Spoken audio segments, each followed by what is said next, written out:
For me? You want me to do the intro? You got the voice. You got the voice for it, man. Okay, welcome to Take Twat.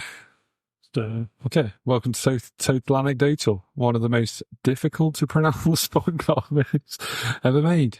I'm Tom, sometimes known as Tolks in certain circles, and this is Ricky. You alright? This podcast is a waste of time, a proper pile of shit. It literally doesn't have like one redeeming bit. The host shares stories that you don't need to hear, never really getting out of second gear. Don't bother listening, it's not worth the sacrifice. It's a free podcast and it's still overpriced. I'm sick of this, time to end these vocals. Sit back and relax, it's time for Total Anecdotal. Alright, so we're going to begin with some news. So I'll read the names out, I'll read the titles out, and you tell me which one floats your boat. Sure. Tiger on the Run.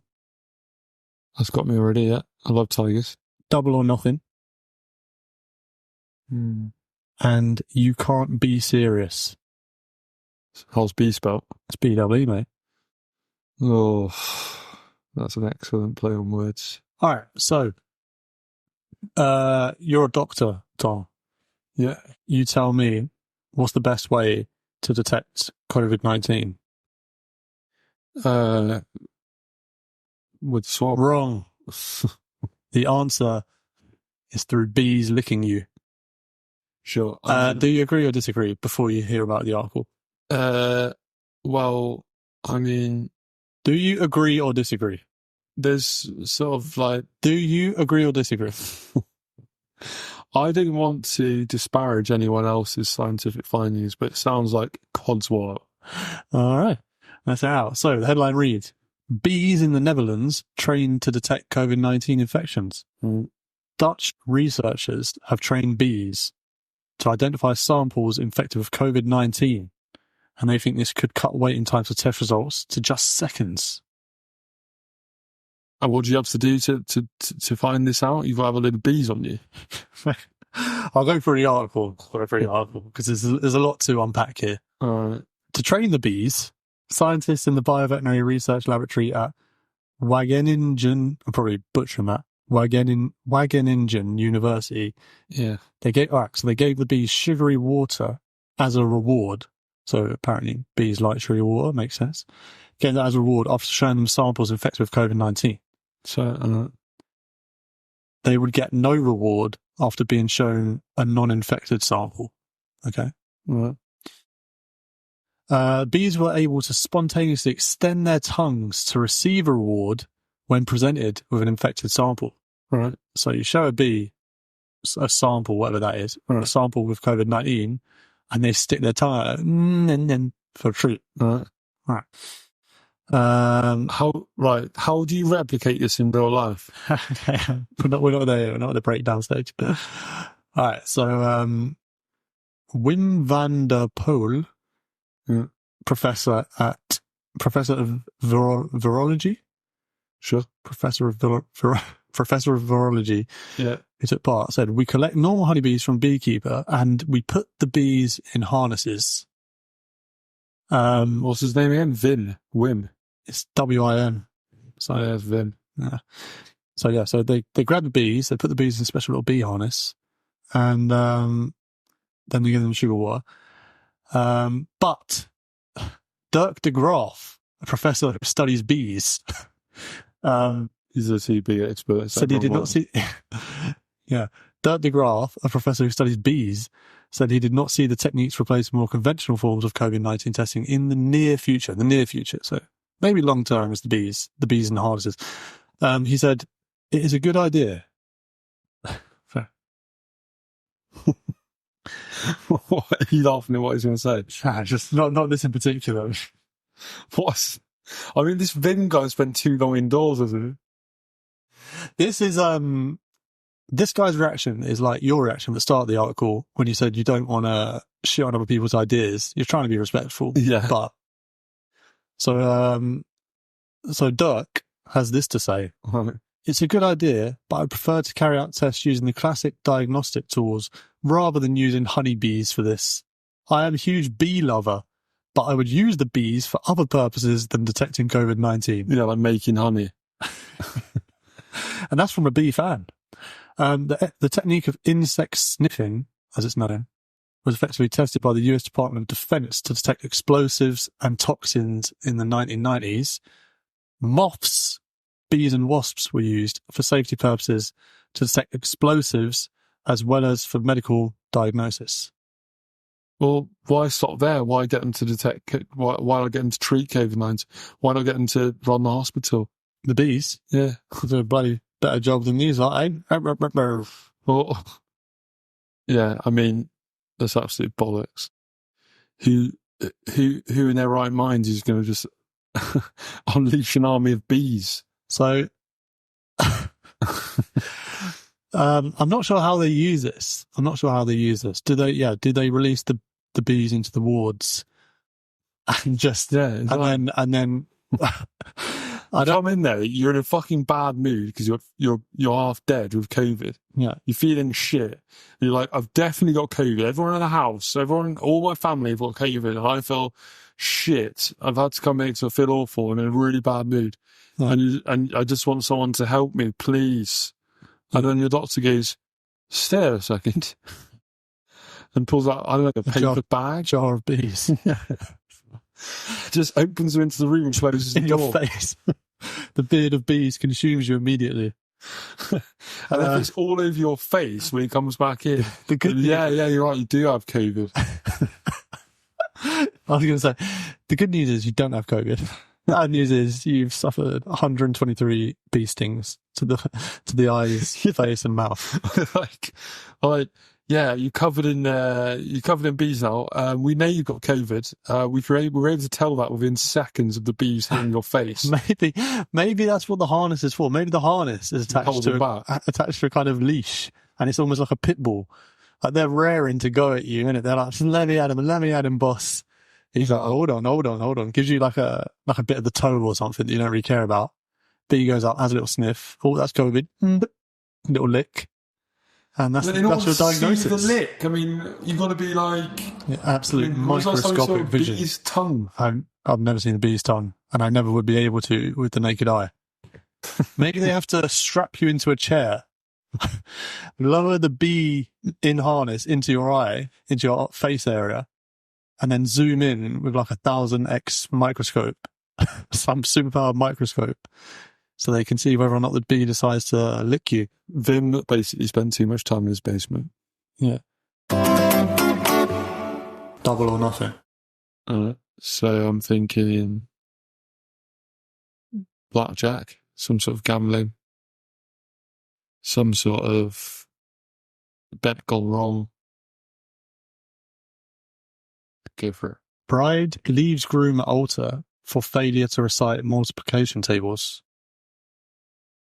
Jilted for being bad at maths. Probably the most boring headline, but definitely the most interesting. Sure. So bride in Mahoba, Sure. don't know how to pronounce that. Sure. Bride in Mahoba, India, called off her wedding upon discovering the groom could not recite the multiples of Who called off the wedding? The bride. the bride. Yeah, Oh, okay. bride in Mahoba, India, called off her wedding upon discovering that the groom could not recite the multiples of 2. I mean, fair enough. I thought she was going to be in the wrong, but no, she wasn't. She wasn't trying to get some of those tricky 7s or 8s. No, she really wanted to humiliate this guy. So they've gone to wedding. I mean, that's fair enough. She might have just been planning ahead, like, can you get us 3 tickets to this each? Yeah. And he wouldn't know what to do. So the groom reached the wedding hall on Saturday evening with his barat. I'm probably pronouncing all these words wrong. It says the barat is a ceremonial procession of the groom's side towards the wedding venue. Okay, what's it? Groom is seated on a decorated horse as well. So throughout this picture the groom on a horse. He's on a horse during the multiplication tape. On the walk to part of it, yeah. I think that's pretty standard. He's also got his friends and family all dancing and singing and celebrating. Anyway, Yeah, it's a great time. Everyone's having a good laugh. everyone's having a fantastic time. And the maths teacher turns up. The last thing they're thinking about is maths at this point. The professor walks up.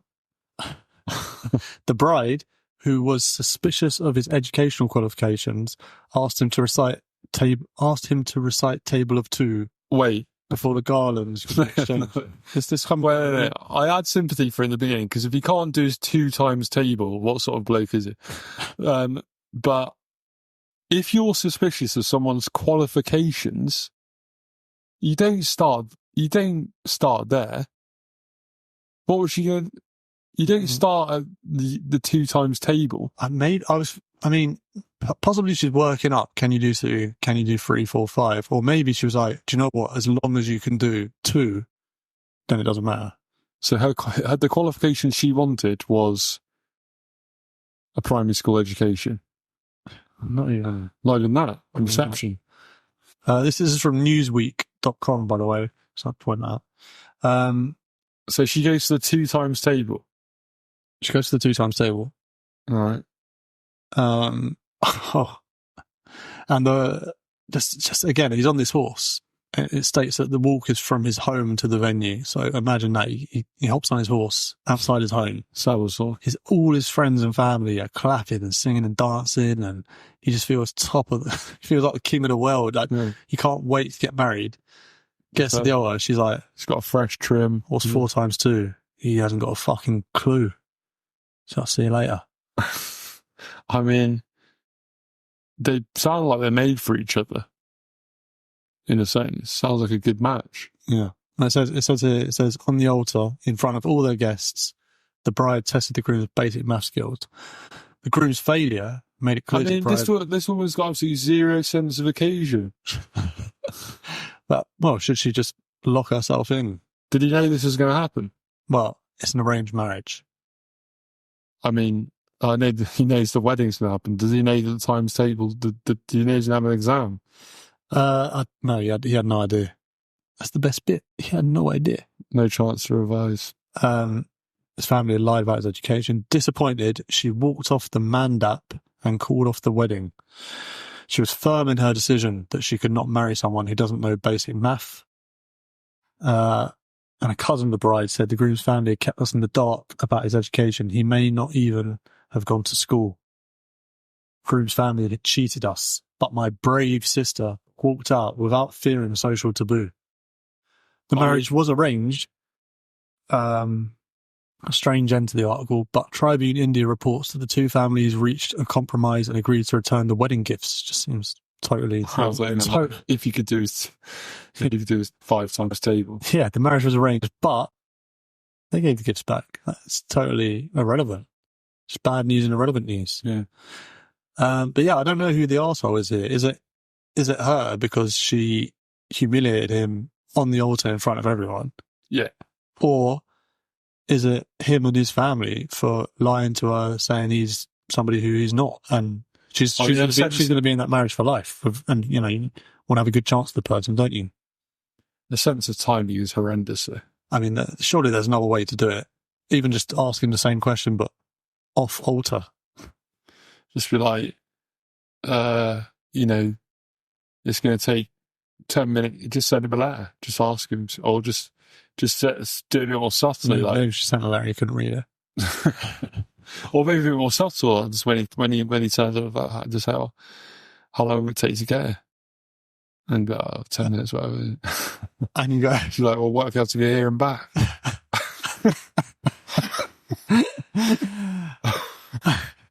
And it was like, oh, I'll ask my dad or whatever then. Nah. Yeah. But that sort of, her test was very simple. And, saying like, if you can't do 2 times table, I don't want to marry you. I think it's fair enough in a way. It's fair enough question, but at the altar, funny mates, maybe he just got nervous. He knew the answer. He's just like, wait, I thought we were just going to sort of say hello, sit around and have a shag.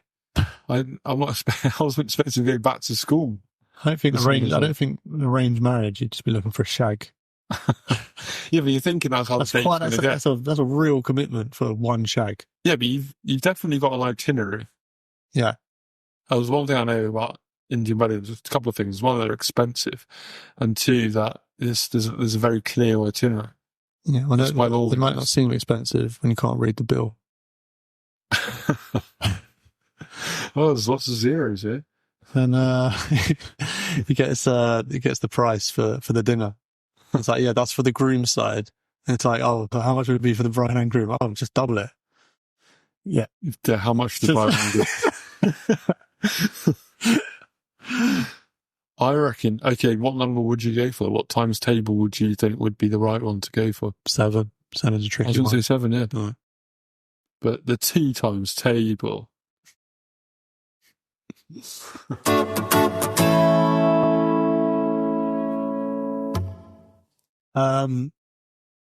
So now we're going to go into the slang bit. This is what everyone's been waiting for. Don't have a name for it yet. You know, the premise is that apparently I don't understand slang, even though I think I'm quite competent with slang. Yeah.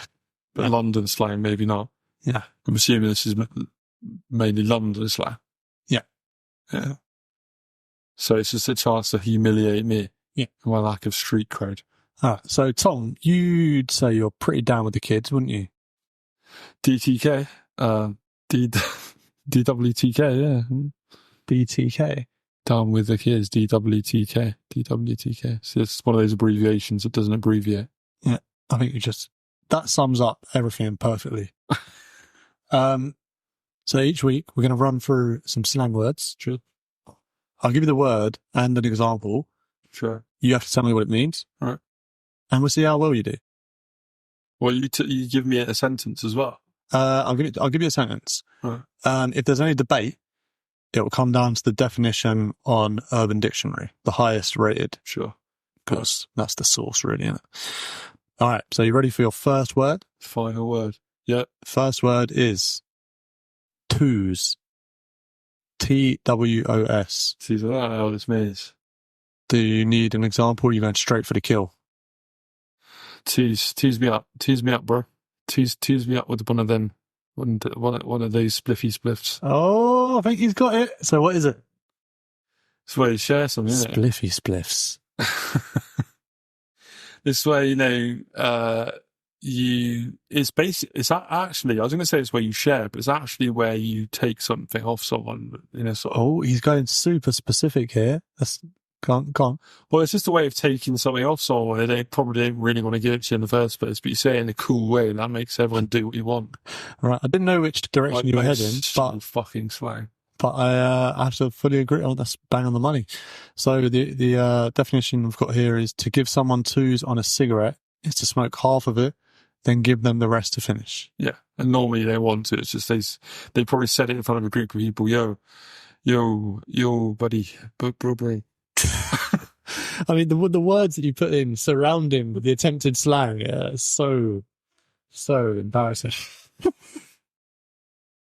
Bro, give me a twos on that whifter. Whifter? And they're like, whifter. And they're like, well, I was just going to smoke it on my own. But that's what they get thinking in their head. They're like, seeing as you just hit me with that stellar language use, I'll have to give you some of my property. All right. So you nailed that. Twos. Nailed That's not twos. London. I've heard that. That's in Bristol as well. So surely you'll smash this one out the park. Easy. Second word is two twos. Tutus. Oh, that is almost certainly not going to be related to the first one. There's absolutely no relation whatsoever, as you'd expect. I do have an example if you want. God, yeah, I need the example. The example is two twos, yeah. I was walking down the road when ... This is gonna. I mean, two twos, yeah. The example is two twos, yeah. I was walking down the road when... And it goes on. Two twos, yeah. Yep. Spelt TWOTWOS. Does it mean like a couple of days ago? Ooh, interesting. Why would it be two twos? I don't know, because most people who come up with this stuff are morons. Wouldn't that just be twos? They just struggle with language. Oh, maybe because twos was taken. You're saying they've gone for two twos. They like the second one, the second use of the words. So are you locking that in? A couple of days ago, I was walking down the road, just purely because of the sentence. It just seems like they're missing. Yep, we're gone. Definition is Okay. two twos is said as a replacement to get this or guess what. Why not just say get this or guess what? It doesn't actually it doesn't get you there quicker. Equal pace though, it's not longer. Oh, I guess. What's the point in slang it so you can say stuff so other people don't understand? Two twos, yeah. Or is it get this? Yeah, it's like just it's basically sort of like. Is it like use your two ears and your right. two eyes? Two twos. Maybe. I've got no idea how it came to be. Two twos. All right, that's in there. I'll keep that all. All right, so next one. Two twos, next one. Two twos and another one for you. Yeah, kind of worked. Oh. It's a bit forced. Next one is it do be like that. Come on. that's taken straight from a brain injury unit. So just to repeat that is it do be like that. It do be like this, it do be like that. It do be like that. Wait, it's do be is one word. No, do be. It. Yeah, what's a do? It space do space be space like space that. It do be like that. It is like that. Do you want an example? Yeah, okay. Example, this is taken from Diction. Have you heard this shit before? Yeah. From someone with sound mind? Yes. You used it? No, I don't use many of these because I'd feel very out of place if I did. Right. But I like to think I understand some of it at least. I do be like this, yeah. All right. So example, and the examples are all taken from Urban Dictionary, not my examples. Sure. Friend 1. Yeah, Ms. Snickle gave me a 65 on my test. Friend 2. It do be like that. It still doesn't help me. I don't know. Miss Snickle gave me a 65 on my test. 65 I'm assuming is bad. It do be like that. The 65 is not bad, it's quite good. It do be like that. It do be like that. It do be like that. It do be like that. It do be like that. All right, come on, what are we thinking we got? Nice one. Good work, mate. Well done. Kudos. It do be like that. Kudos, bro. So I might say, I scored this bang going 5-a-side. It do be like that, Ricky. I mean, it doesn't really work. But anyway, we'll go to the definition now. It do be like that. Right. When something common or relatable happens that sucks. That sucks? Yeah. Okay. This can often be said to ease the tension and sometimes be funny. So it's a bit like it is what it is, or that's how it goes. Sometimes it goes like that. Yeah. It do be like that. I guess that sort of makes sense. Yeah. You a fan of that? You're gonna be. I notice all these things are repertoire? cut down into like one syllable words. When you say that, we've got a 2-syllable coming up now. Oh, okay. Moving up in the world. Alright, you ready for this? Yeah. Yazimi. I think I've heard this before. It's like you see me, but said really fast. It's like you get me. Are you locking that in with no example? You see me. It's like don't watch that, isn't it? It's like Okay, look at him just spraying the slang left and I right. know that. Answering slang with more slang. slang with more slang. It's a little Jenga You see me. pile of slang words right You here. see me. I can spell it, or I can give you an example, or you can just lock it in. No. All right, let's go with the spelling. spelling. YA space Z. Does slang words actually have spelling? Like they normally spell? It's made up, so it's made up spelling. Well, all spelling's made up, but yeah, it's even more open with slang, isn't it? Sure. But again, this is all based on the highest ranked on Urban Dictionary, so that's how the debates can be solved. Okay. YA space Z I MMAY. Yazime. Is that the farmer version? Yazime. Yazime.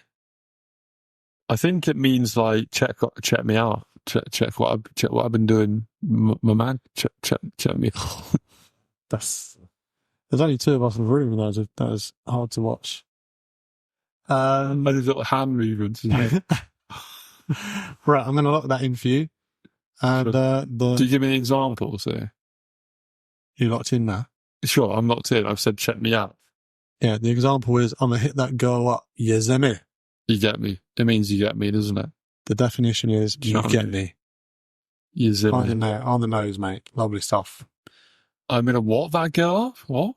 I'm gonna hit that girl up. I'm gonna hit that girl up. Yeah, as in call her. Yeah, call her, get in touch with her, go out with her, not physically beat. Punch her. Yeah. Yeah, that would be good. Tom, you're a man who has a lot of good stories, I think, but you tend to forget them. Yeah, I do need my memory jogging now and then, yeah. All right. So, for instance, I've been friends with you 5-10 years and you'll pop up with a story. I'm like, how have you never told me that before? Like, with all the boring shit you've told me about. 5 or 10 years? 10 years? No, I'm saying like after 5 years, after 10 years, a story will pop up. Oh, I see. And I'll be like, I've heard like 15 stories about Bob from finance and you're only now telling me that you know somebody who knows Noel Gallagher. You know what I mean? So what we've got here, I've got a random word generator, okay? From randomwordgenerator.com. All right. Sponsors of the show. Future sponsors. I'll generate a random solid word. Website. Sure. Solid. I'll generate a random word and we'll see if it jogs a memory of an interesting story that you've forgotten that I've never heard before. Jogging Togsy. Jogs and Talks. Jogs Talks. We'll worry about the name later. Yeah. If you can't think of a story, we'll move on to the next word. Oh, no. All right, let's just see what comes out. I mean, it's called Total Anecdotal, and this is just an anecdote. So yeah. This is it. This is make or break for the pod. Okay, pressure's on. First word is chorus. Chorus. I don't know what that makes me think of. Choir. Have you ever been in the choir? Choir boy.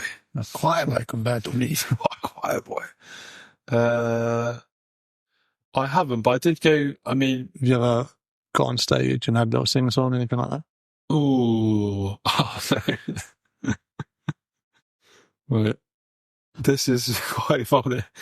Yeah. So when I was in year 7, first year of secondary school. Yeah. Important year. Yeah. School, you're trying to defining year. Yeah. From that point onwards, you are defined by that year pretty much. You can't shake. You can't shit your pants in year 7 and become the most popular kid in school at any point after that. At any point, yeah. Every instance is magnified hugely. You can't shake off any major incidents that happened that year. That's it for you for the next 5 years. Yeah. Which is so intense. I mean, I don't think they contemplate that, do they? Because for teachers, it's just 5 years, isn't it? It's just, So anyway, so there's and also this bugs me as well. There was a talent show. Yeah. For year 7s. Yeah. I mean, if there's anything that was going to result in lifelong bullying, was it compulsory to take part? No, but it was for Red Nose Day. Right. So it was like shamed into it. Yeah, it was like if you don't do it, you must hate starving children. So you were press ganged into it. And we had this awful teacher called I know her name, but I thought something else. Miss Trunchbull. But she wasn't like Miss Trunchbull. She was like the PE teacher. She was like super attractive, Like, she was the popular girl at school, obviously. And she Okay. just wanted to continue that. Miss Britney Spears. Spearsy. Spears. So Spearsy is like, she's put this thing together, I think, to be part of the in crowd still. She's in her late 20s, whatever. Get over it. Because she befriends all these little... Still angry. Yeah. Still angry now. So angry, yes. This person. So So, 25 years later? oh, I was sick of her, man. So she gets it into her head that it's a good idea to put a talent show on. Yeah. Raise a bit of money. Yeah. Fair enough. But the only people she's thought about are the ones she wants to be mates with. This grown woman with a bunch of kids, 11-year-olds. Was she known for befriending year sevens? All these little girls and a little gang of them. So they're all doing Spice Girls. Like, there must be about 3 groups of girls who all did wannabe by the Spice Girls. Yeah. And didn't even do it themselves, just played the music and danced around. And they were the ones who got the cheers. It was just like, this is bullshit. Yeah. So then this, so Spearsy comes to our class and she's like, right, you lads just point to like 5 of us dorks, right? And she like, you have to be a boy band. I mean, Maybe that's how some of the greatest boy bands started. I mean, she was thinking we get up and do Take That or whatever, which is what she actually suggested. Yeah. I mean, if I had the sort of hindsight, I would have said, what about, I don't know, talent show? What about, I don't know, explaining Einstein's theory of relativity? That's a talent. Why do we have to be... Yeah, you need to know the audience. I think Take That was the better choice, to be fair. Right. So anyway, so the group... Imagine 5 little dorks get up and explain Einstein's theory of relativity at a talent show. Oh my God, your career would be over. Just move schools immediately. Yeah, so the 5 dorks, right, were actually like 3 kids who thought they were quite cool. Me, that was a dork, and my Take other... Twat. What? Take Twat. Take Twat. So Take Twat consisted of 3 twats and 2 dorks. So, wait. Just for listeners who aren't familiar, what's the difference between a twat and a dork? A twat and a dork is sort of likeable. Right. A A lovable little dork. Yeah, and sort of interested in maths, probably, and science and stuff. Yeah, and a twat is... Or just interested in school. Yeah. Bit of a dork. Yeah. A twat is probably not interested in school. Yeah. And it's just immediately dislikable. Okay. So 3 twats, 2 dorks. So I it's 3 assume twats, 2 you're dorks. classing yourself as a dork here. I'm a dork. Yeah, I was definitely a dork. Yeah. So there's me and this other guy who was likable initially, but then we'll get to that later. But at the time, he was a lovable rogue. It wasn't a rogue. He was just a likable dork. Yeah. So there's a couple of likable dorks and these 3 twats. So the 3 twats are obviously trying to impress the other girls, and they're like, "Yeah, will we take that if you're going to be the Spice Girls?" Yeah. Nice. They're talking at large. Year 7. Just, yeah, we'll be take that if you'll be the Spice Girls. Yeah. So it comes to the crunch. It's crunch time. We're told this maybe 2 weeks before the show. Yeah. It's showtime. We've done nothing, obviously. We've just been like playing computer games and that. As you would. No preparation. When are 5 lads, 5 boys Going to get together gonna and press us Take That dances. Yeah. Yeah. It's what girls do. So You didn't have any class time to practice. I thought that's what they no, this is extracurricular. This is mental. This is... I would have just pulled a sickie, 100%. Yeah. So that's what these 3 twats did. Oh, the lads. They saw it coming. So But I'm not getting involved. I'm not fucking touching this. Yeah. They left what us you're hanging. They left the 2 dorks hanging, as you'd expect, as they always do. Twats always do. So then you either unite together or one of you throws the other one under the bus. So Spearsy jumps in. Right. Because she doesn't want... Her wife's nightmare is that it's the girls having to go up there, and it's not like... It needs to be beefed. It needs to be an event. It needs to be meted out. They still will win, but there needs to be a lot of shit things that go on. So she still needs a support act. Yeah. She needs things that will make them look better. They're dancing around to the Spice Girls.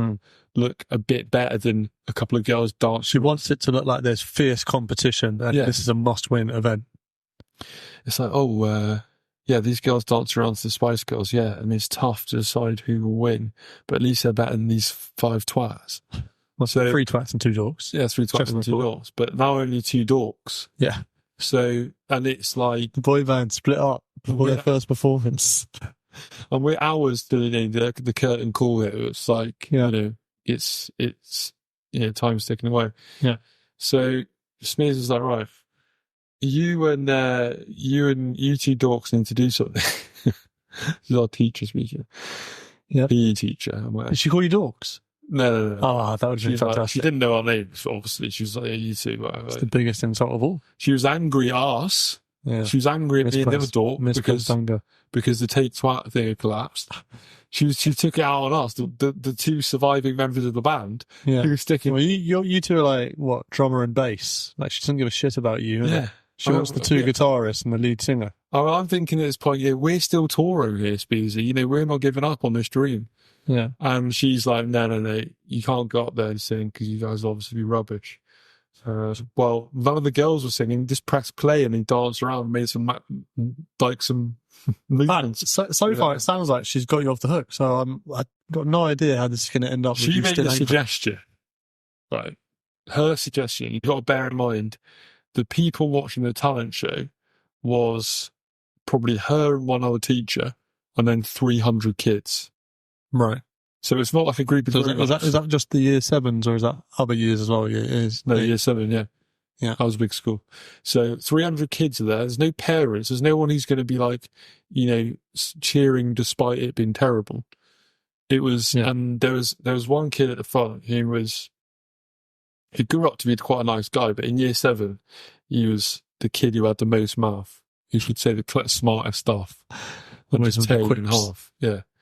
And it was, when he got on stage, there was a spotlight. You couldn't see the crowd. All you could hear was this kid shouting stuff out and just destroying everyone on stage. Yeah. And Patrice O'Neill of the school. Yeah, he's the guy he knew how to make you feel tiny. So her suggestion was we go out there and before we go out there, we'd write a play. Right. And it's your hours before. Yeah, we write a play. This shows how little she thinks of plays, and they can just be banged out in a couple of hours. Yeah. So there we go. This is the writer's. Great. So she's like, write a script on the meaning of charity. Right? And it's supposed to be a conversation between two people about the meaning of charity. I'm excited now. And there's no microphones. Yeah. This is a big hall. So we go out there, we start talking, we get about 3 lines in. And can you remember the opening lines? It was way too long ago. Come on, you've got to give me something. It was something like a taste. Oh, I've heard about this problem in Africa. And the other guy was like, oh yeah. What's happening in Africa? And I'm like, so stiff. They're really poor over there. I wonder what we can do. And the other guy's like, we can put on a talent show and raise some money. But like, that might have worked if it was at the beginning, but it was halfway through the talent. That never would work.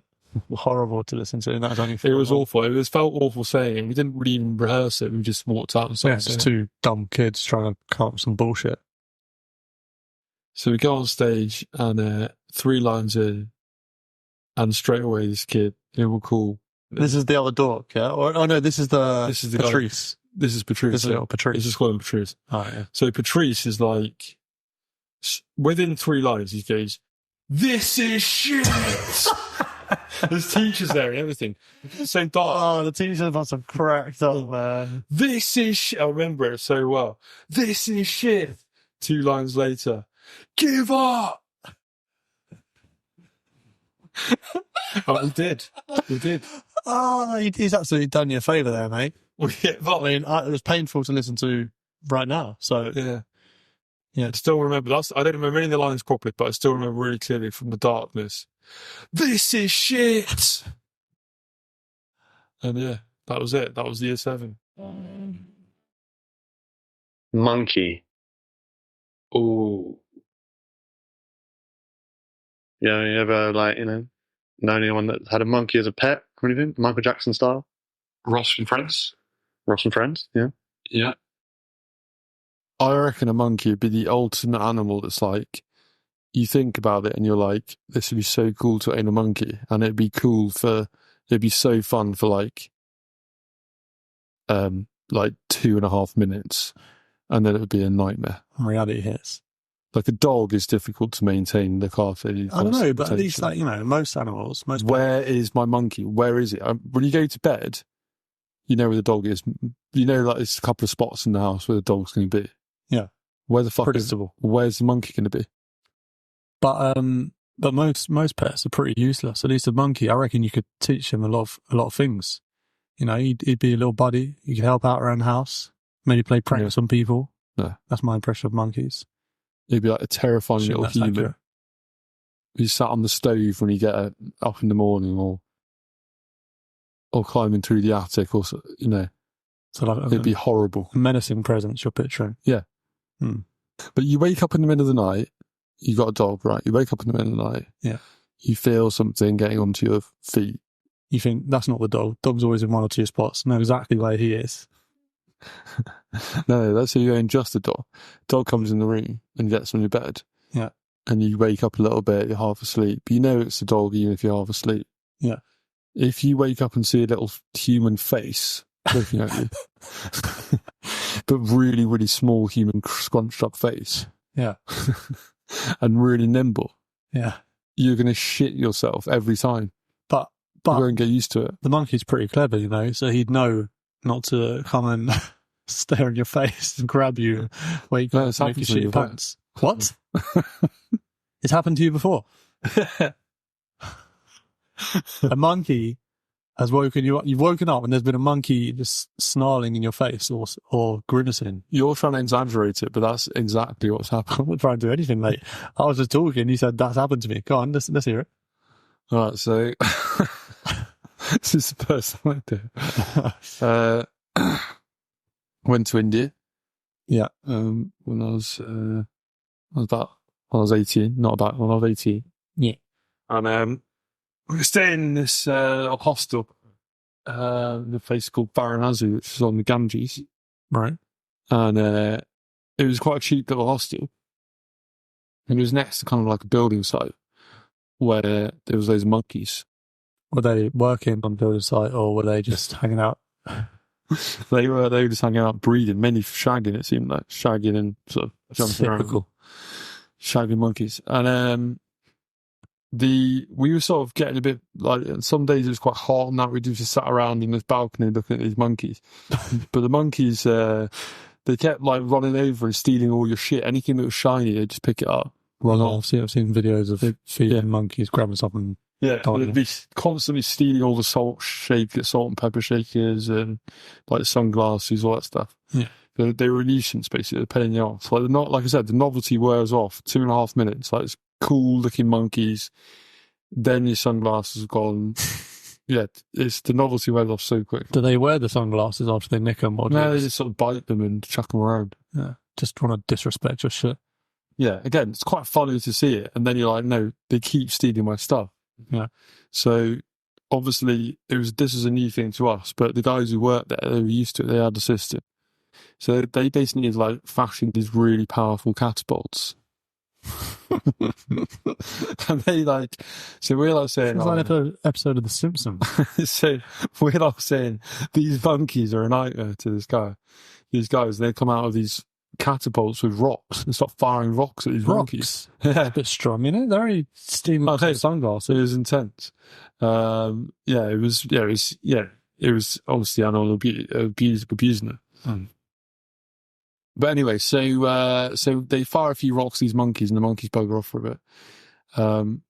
And we thought we would try and deter them with water, because we thought, bang them, they've already got rid of the monkeys. Are you just trying to jump on a bandwagon and look like heroes? No, but every time flinging a few drops of water, the monkeys are already legging it. As soon as these guys left, like they knew when the guys left, the monkeys had learned when the guys left, they could come back and they wouldn't get hit by the rocks. Yeah. So they come back, and we think, right,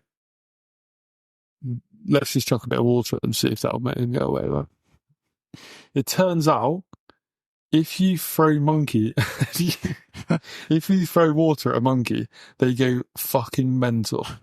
Like, they attack, they go insane. Really? If you chuck water at them. I thought you were going to say you enticed them back because they wanted to drink the water.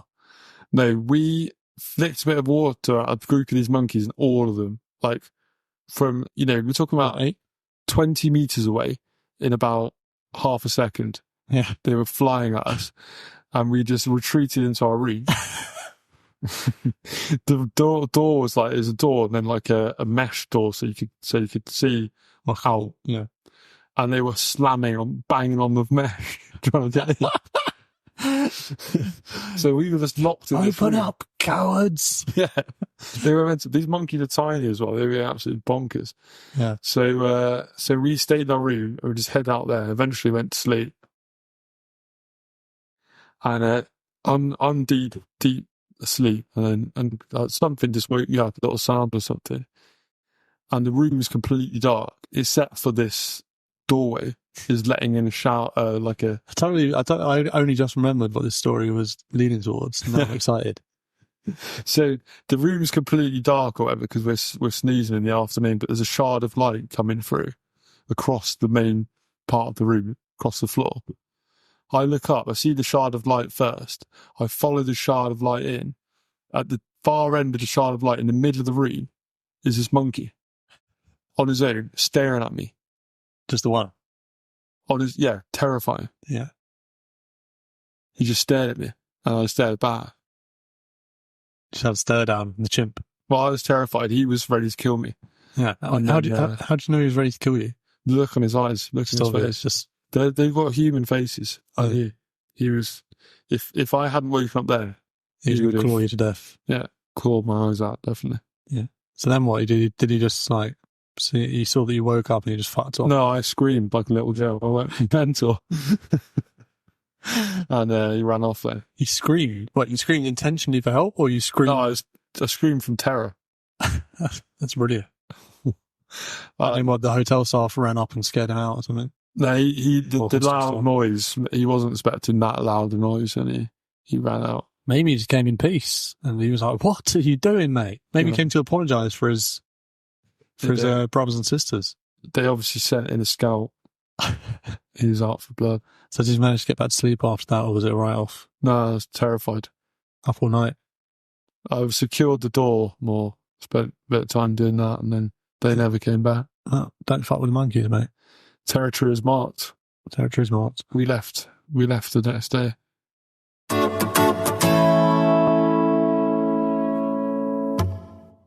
So yeah, check out the website at totalanecdotal.com. We're on Twitter at Total Anecdotal, and you can email chat@totalanecdotal.com. Just hit us up, get in touch, give us any ideas, any feedback. You want us to talk about stuff, we'll talk about it. If you want us to fuck off, probably stick around for a few more weeks. And you want to insult us, we can handle it. We can handle it to an extent. To an extent for me personally. Yeah. So that's totalanecdotal.com. At Total Anecdotal on Twitter. And chat@totalanecdotal.com is the email. Yeah. You keep always the wire, so I'm not going to be able to use any of this. Stop pointing at me. They can't even see. Useless. Just end it. Just end it. Just fucking end it.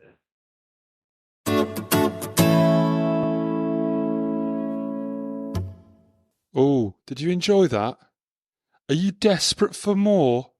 Do you want to get to know us as people, get in contact with us, touch us? Well, yeah, don't listen to any of the details that we gave at the end of the show about how to get in contact with us, because they're all wrong and it's all Ricky's fault. Yeah, if you want to get in contact with us, the website is totalanecdotal.co.uk. The email is chat@totalanecdotal.co.uk. You can contact us on Instagram at Total Anecdotal. You can also contact us on Twitter, but there's some old guy who's stolen the handle that we wanted, so we're on @anecdotaltotal. Not bad, eh, Ricky?